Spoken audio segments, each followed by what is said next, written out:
สบายดีพี่น้องหมดทุกผู้ทุกคนนะจ๊ะพี่น้องสบายดีหมดทุกผู้ทุกคนเมื่อพี่น้องไว้อ้นก็สิตั้งขึ้นสูงๆอ้นน่ะมีงานนั่นสิได้ไปเฮ็ดแล้วพี่น้องเอ้ยแต่ก็มีเรื่องเกิดขึ้นเนาะพี่น้องเนาะงานนั่นเอื้อยเพิ่นก็สิจองอันอิหยังจองอันรถให้พี่น้องนั่งรถไปเนาะพี่น้องเนาะเอื้อย หักอ้นนี่แหละพี่น้องเนาะเพิ่นสิจองตั๋วให้ถ้าอ้นสิไปเฮ็ดงานเพิ่นสิจองตั๋วให้เพิ่นสิให้ไปจองให้แล้วอ้นน่ะว่าสิเดินทางไปมื้อนี้แหละพี่น้องเนาะแต่ว่า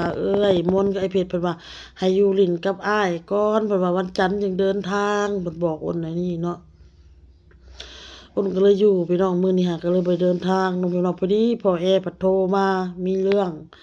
เกิดขึ้นพี่น้องเอ้ย เกิดอุบัติเหตุขึ้นในเฮือนในซานนั่นแหละเฮือนซานแม่จีดพี่น้องเอ้ยเกิดซานหักพี่น้องซานหักแล้ววันนี้เลยนางน้ำเพชรน่ะอยู่ในซานน้องน้ำเพชรน่ะตกลงในซานแล้วก็ตู้ตี้กระพุ้ยกระพิ้วทับพี่น้องเอ้ยแล้วแม่จีดน่ะเอาไปโรงพยาบาลแล้วน้องน้ำเพชรน่ะเอาไปโรงพยาบาลไปซักยาพี่น้องเอ้ยนั่นแหละพี่น้องบาเต้ก็โทรมาคุยกับอ้นหลายๆอย่างหลายๆเรื่องผัวกันเนาะพี่น้องเนาะ ความหมายของเบาเต้นะเราเว้าค่ะสิ่งที่อ้นเฮ็ดเราก็ว่ามันเสียเวลาเนาะมันอ้นว่ามันเสียเวลาแบบใดหนึ่งมาน่ะเราความหมายของเราข้อยน่ะสิได้มาเฮ็ดเวียกเลยไปสินะข้ามมาปึ๊บก็สิได้เวียกเฮ็ดอิหยังประมาณนี้สิได้เวียกเฮ็ดประมาณนี้เนาะแต่ว่ามันบ่ได้เฮ็ดเนาะพี่น้องเนาะเราเบิ่งในคลิปในหยังเจ้าก็ยังบ่ได้เฮ็ดอยู่ อ้นก็ว่าข้อยน่ะหางานอยู่หาเวียกอยู่แล้วงานน่ะก็ได้แล้วเว้านำเราเมื่อคืนนี่เนาะงานน่ะได้แล้วมีแล้วFC เพิ่นหาให้อ้นว่านี่แล้วก็มีเอื้อยเพิ่นน่ะจองตั๋วให้วันจันทร์สิได้เดินทางแต่อ้นก็เพิ่นน่ะขอพาสปอร์ตกับเบอร์โทรอ้นน่ะยังบ่ได้ให้เพิ่นพี่น้องเอ้ยพาสปอร์ตกับเบอร์โทรอะก็เลยยังบ่ทันได้จองเนาะพี่น้องเนาะอ้นว่าสิส่งให้พอดีได้ยินนั่น พอแอร์โทรมาแบบนี้อ้นหมูสิเฮ็ดแนวใดพี่น้องพ่อเราก็อยากเมื่อแบบนี้นะเราอยากเมื่อแปลงซานแปลงหยังนั่นแหละเพราะว่าถ้าว่าเราบ่เฮ็ดก็มันบ่มีไผพี่น้องเอ้ยเพราะว่าบ่าวตาทำก็อยู่เพื่อบ้านเมียบ่าวเม่นก็อยู่ไทยแบบนี้นะลูกเต้าแบบทุกบ่าวตูนกันเฮ็ดก็เฮ็ดกับบ่าวตูนนั่นแหละเนาะพี่น้องเนาะแล้วเฮ็ดก็เฮ็ดกับบ่าวตูนเนี่ยบ่าวตูนมาเฮ็ดนำพี่น้องเอ้ยนางน้ำเพชรก็มาอยู่นำพ่อเฒ่าแม่เฒ่าอยู่ในนั่นแหละมาเข้าห้องหำโรงเรียนพี่น้องเอ้ย เอาน้ำขึ้นเทือนเอาน้ำเปล่งขึ้นคือว่าละซานมันดอกมันหลายปีเลยเนาะพี่น้องเนาะเกิดเรื่องพี่น้องเอ้ยยังบ่ได้โทรหาแม่จีดเลยว่าหลานเป็นอะไรแล้วนางน้ำเพชรเจ็บหน่อยเจ็บหลายเท่าใดมีแต่ว่าพอแอร์โทรมาบอกว่าซานฮักว่าน้ำเพชรกระตกซานนำแม่เจ้าหาเอาไปหาหมอไปซักยาว่าพอแอร์เรามีแต่เว้าในนี่แต่อ้นก็ยังบ่ได้โทรหาแม่พี่น้องเลยบอกเต้ก็อยากให้เมื่อโทรมาเมื่อคืนนี่แหละพี่น้อง เป็นลางสังหรณ์อยู่พี่น้องเป็นลางสังหรณ์แต่เมื่อคืนนี้พอว่าเต้โทรบอกมานะว่ามันจะเป็นอะไรวะมาว่ะข่อยเฮ็ดเวียกอยู่นี่เพิ่นเว้าค่ะหนี้สินข่อยสิใช้เองถ้าเจ้ามาอยู่เอาลูกเอาเต้า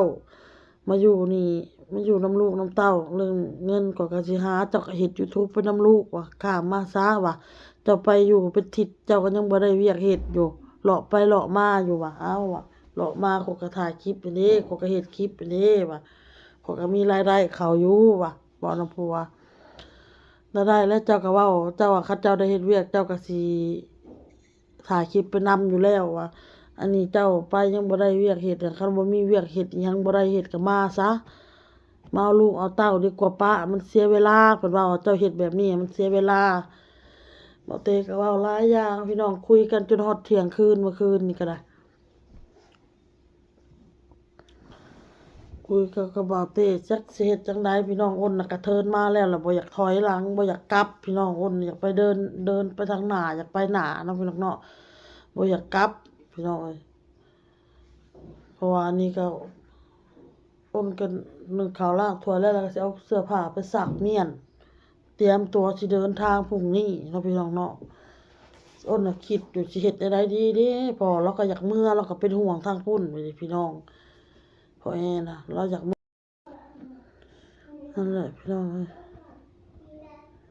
นี่แหละมันมีแต่แบบมันมีแต่ปัญหามีแต่เรื่องพี่น้องเอ้ยแบบมันบ่มีทางออกคือแบบนี้ล่ะมันมีทางออกล่ะคือเฮาเดินออกมาล่ะมันก็ยังมีเข้ามาปัญหามันมีปัญหาแบบนี้มันเกิดเรื่องเกิดราวขึ้นในนี่ในเฮือนในศาลคือน้องบอลเขาโรงเรียนจักอ้นสิเฮ็ดแนวใดก็พอสิเมื่อเพราะน้องบอลบ่เข้าโรงเรียนบ่เต้เราก็ได้เฮ็ดเวียกแล้วคันว่าเต้บ่ได้เฮ็ดเวียกยังว่าให้เราเมื่ออยู่นำลูกพี่น้องสำซาพ่อมาอันนี้เราได้เวียกเฮ็ดแล้วแหละ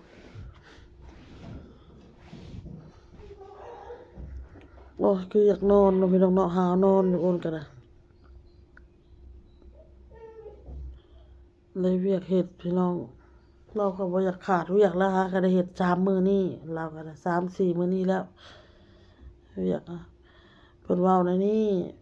เจ้ที่เพิ่นเฮ็ดเวียกนำเฮ็ดประมาณนั้น2-3เดือนขึ้นไปแหละเพิ่นจะขึ้นให้เดือนหนึ่ง5-6ล้านพี่น้องก็เดือนหนึ่ง5-6ล้านมันก็ตกเดือนละหมื่นแล้วก็โอเคอยู่คัน6ล้านนะเกือบหมื่นน่ะเด้อพี่น้องยังน้อยเดียวก็ได้หมื่นแหละ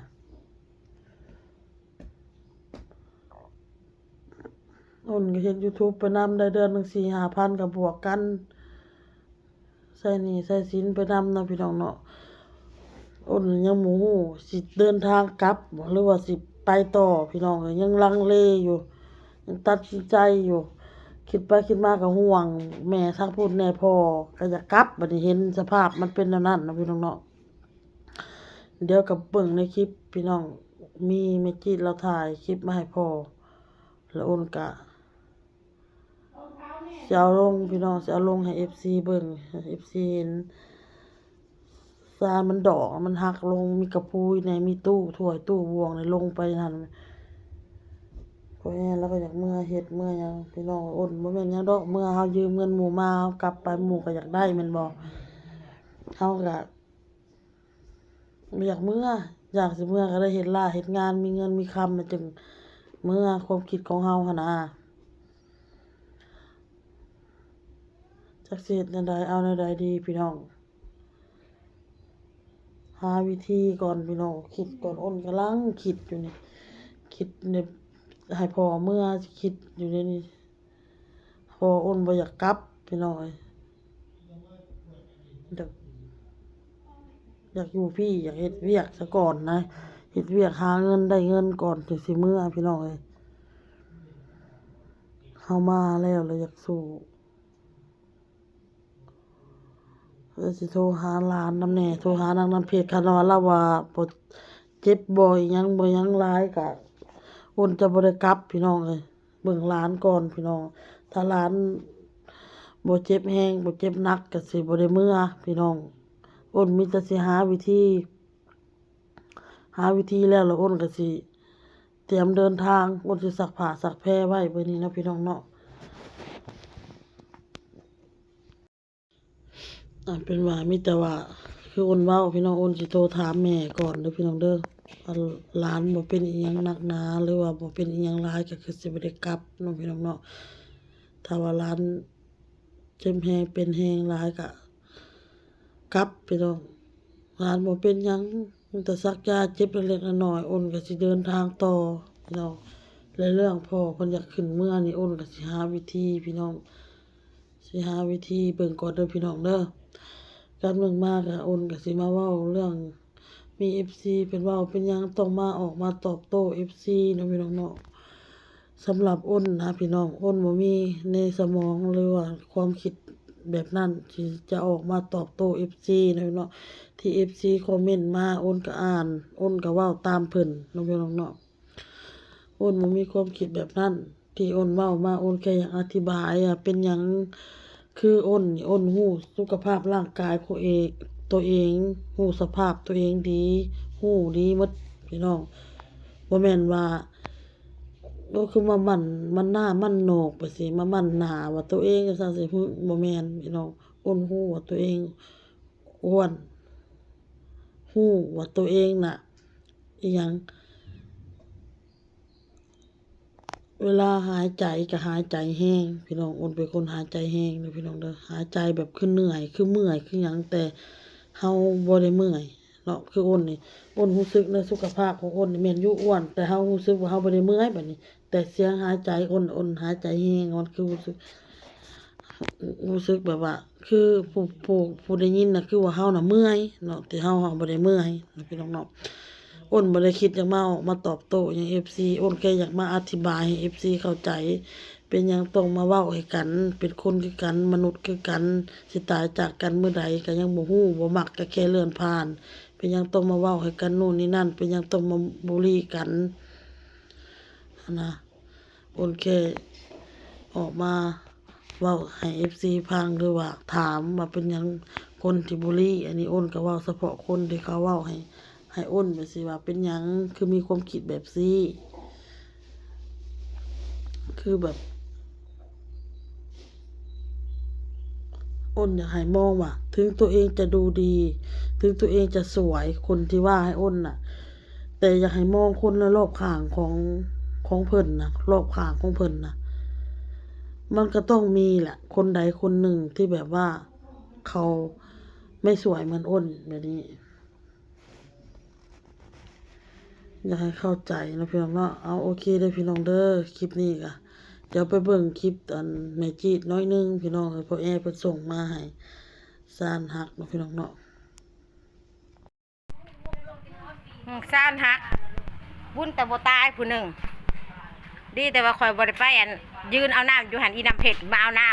ำเบิ่งแน่นี่น้ำเผ็ดตกเก็บเลยนี่จะเอาไปซักยาอีกเลยนี่รู้มันละซ่านนี่เป็ดแต่เอาเลยนี่ดีแต่แม่บ่ไปจังหวะหันคอยไปเอายืนเอาน้ำจะจักจะได้ทั้งตู้ทั้งพี่สังถับลงนี่เลยนี่คอยพาไป